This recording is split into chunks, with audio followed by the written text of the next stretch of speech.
Hi guys, I'm Isabel Panganiban. I'm Janelle Villegas. I'm Rashari Mitch Atenta and I'm our cameraman, Sean.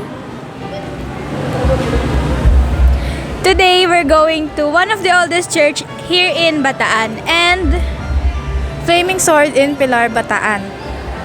good day everyone! So we're here at Nuestra Señora del Pilar and it is one of the oldest church here in Pilar, Bataan.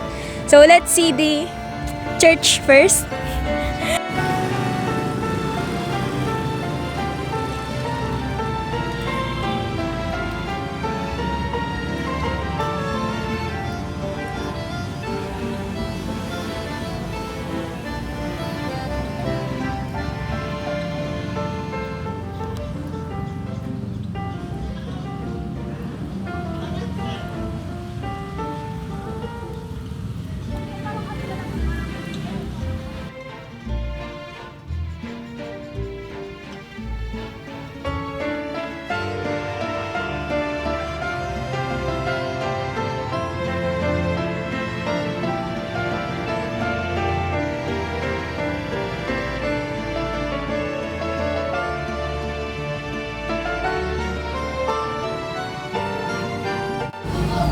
So, nandito kami ngayon sa gilid ng church and may mga unforgettable experience dito yung mga old Pilarians or mga dating nakatira dito sa Pilar, Bataan. So, bakit nga ba naging unforgettable? Di ba nakikita niyo yung mga holes doon? Pero hindi lahat ng holes May some of the holes meron pa ring mga bullet dyan. So, dyan binaril ng mga Spaniards yung mga Filipino dati. Yun yung sabi sa amin ng elementary teacher ko. And kung lalapitan nyo siya, makikita nyo pa rin yung ibang bullets dyan. So, bawal natin sila hawakan or, alam mo na, tignan ng closely.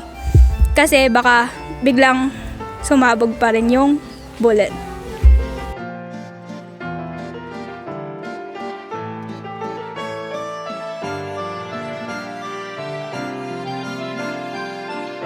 So kung mapapansin niyo sa structure ng simbahan, it is influenced by the Baroque style kasi ayun nga, matagal na siya gawa. Tapos nakikita niyo yung mga blocks na yan. Para siyang stepping stone pataas doon para maabot nila yung sa dulo. And para mapagdikit-dikit naman yung mga blocks, they used rice and egg whites. Very neoclassical lang. Ang ganda.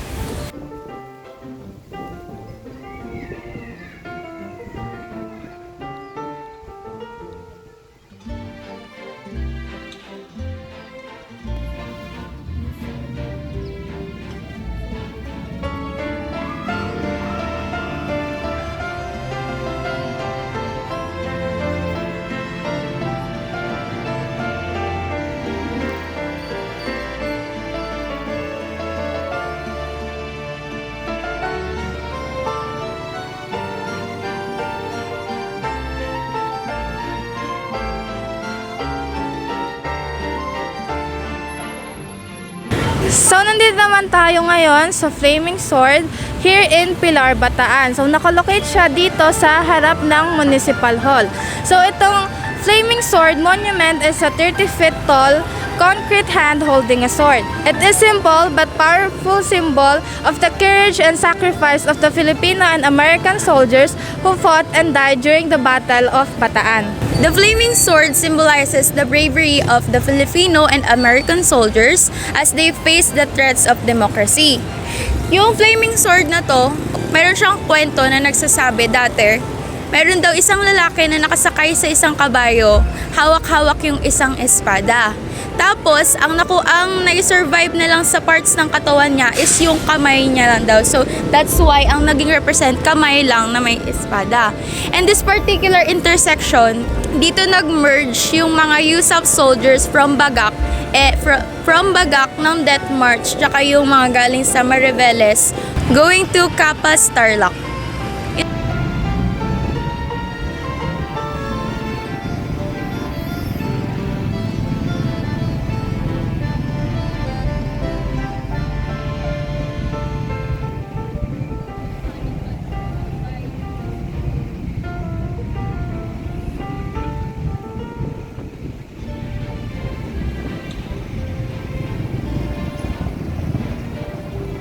So now that we have explored the historical places in Pilar, Bataan, there are a lot of places here in Bataan that holds significant historical figure for us to visit and know the historical landmarks and historical happenings here in the Philippines. Bye! Bye-bye!